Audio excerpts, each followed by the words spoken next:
wabarakatuh. Perkenalkan, nama saya Laila Suhrufijana, NIM 193141138, kelas 3E PGMI. Saya akan sedikit menjelaskan tentang landasan agama Islam dan fungsi agama Islam. Yang pertama, kita masuk pada landasan agama Islam. Landasan agama Islam yaitu ada 3. Yang pertama ketuhanan, yang kedua kerasulan, dan yang ketiga kitab. Kita masuk pada subbab pertama, yaitu tentang Tauhid Rahamutiyah atau ketuhanan yang Maha Rahmah dan Rohim. Makna kataba dan rohmah, yaitu arti bahasa kataba menulis. Untuk pengertian istilahnya adalah menetapkan, menentukan, mewajibkan, mengharuskan, dan tekad kuat. Rahmah dijadikan 2 bentuk arti. Yang pertama, rohmah yang berarti cinta kasih atau kasih sayang, dan rohmah yang berarti karunia atau berkah dari Allah SWT. Hukum tertulis pertama, mewajibkan sikap dasar rohmah pada diri Allah SWT merupakan hukum tertulis agung yang pertama yang ada di alam semesta. Doktrin Tauhid, penggunaan asma ar-Rahman dan ar-Rahim dalam Al-Quran dapat menunjukkan Tauhid Rahamutiyah.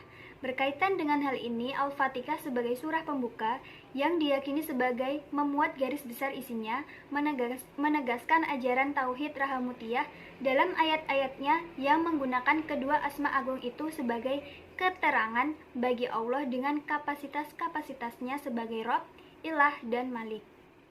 Dalam hal ini ada beberapa poin. Yang pertama, Tauhid Rububiyah atau Allah menjadi Rabb dengan rahmah. Yang kedua, Tauhid Uluhiyah atau Allah menjadi Tuhan dengan rahmah. Yang ketiga, Tauhid Mulkiyah atau Allah menjadi penguasa hari pembalasan dengan rahmah. Dan yang terakhir, Tauhid Fi'al Asma wa Asyifat atau aktualisasi asma dan sifat dengan rahmah. Nah, kita masuk pada subbab kedua, yaitu tentang kerasulan rahmat atau Nabi Muhammad SAW diutus untuk mewujudkan hidup baik.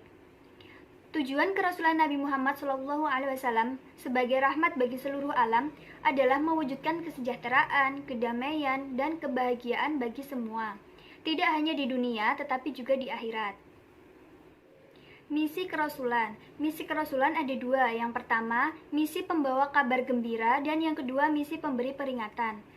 Misi pembawa kabar gembira adalah Nabi menjalankan perannya itu dengan 4 kegiatan utama. Pertama, Nabi meneduh sejukkan dengan risalah yang menaungi manusia dengan segala kompleksitas kehidupannya. Yang kedua, Nabi menyuburkan dengan menebarkan ide-ide yang memberi inspirasi dan solusi yang menjadi basis masyarakat membangun sistem-sistem pengetahuan, sosial, dan artefak untuk mewujudkan kebudayaan yang maju. Ketiga, Nabi Muhammad dengan kerasulannya membuahkan melalui penyebaran ide-ide yang telah dijadikan basis pembangunan sistem-sistem kebudayaan di atas.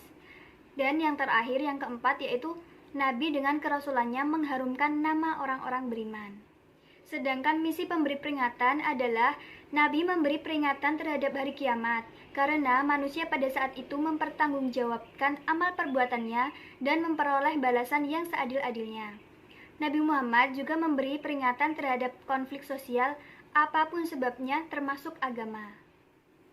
Kewenangan Nabi, ada 5 tugas kenabian instrumental, diantaranya yang pertama, menyempurnakan sistem nilai, yang kedua, mendakwahkan agama Hanifiyah Sambah atau agama yang menjunjung tinggi integritas dan agama yang terbuka, yang ketiga, yaitu mengajarkan hikmah, keempat, menentukan hak dan kewajiban, dan yang kelima, menyampaikan ilmu. Meneladani Nabi. Surah Al-Ahzab, surah yang ke-33 ayat 21 yang menganjurkan supaya Nabi dijadikan teladan, menegaskan bahwa dia menjadi teladan yang baik bagi orang yang mengharapkan kemenangan hidup di dunia maupun di akhirat dan mengharapkan memiliki integritas spiritual dan moral yang tinggi. Selanjutnya kita masuk pada subbab ketiga, yaitu tentang kitab suci rahmat atau Al-Quran diwahyukan untuk mewujudkan hidup baik. Al-Quran diwahyukan dengan tujuan untuk mewujudkan hidup baik. Landasan ini juga termasuk bagian dari risalah Nabi yang ditegaskan sebagai rahmat. Supaya tujuan itu dapat terwujud, landasan itu dalam Al-Quran dijabarkan ke dalam nilai-nilai Al-Quran yang sangat penting. Kemudian kita masuk pada materi yang kedua, yaitu tentang fungsi agama Islam. Fungsi agama Islam itu ada 3, mempersatukan, menyelamatkan, dan memperbaiki kehidupan manusia. Fungsi pertama yaitu mempersatukan umat manusia. Fungsi ini diungkapkan dengan kalimat larangan tidak terhimpun dalam satu himpunan, terpisah-pisah atau terpecah belah dalam kelompok tanpa kohesi antar satu dengan yang lain. Pada Piagam Madinah, dakwah Nabi ketika itu, Islam menjadi agama yang mempersatukan masyarakat Madinah secara sosial dan ideal. Fungsi yang kedua yaitu menyelamatkan umat manusia.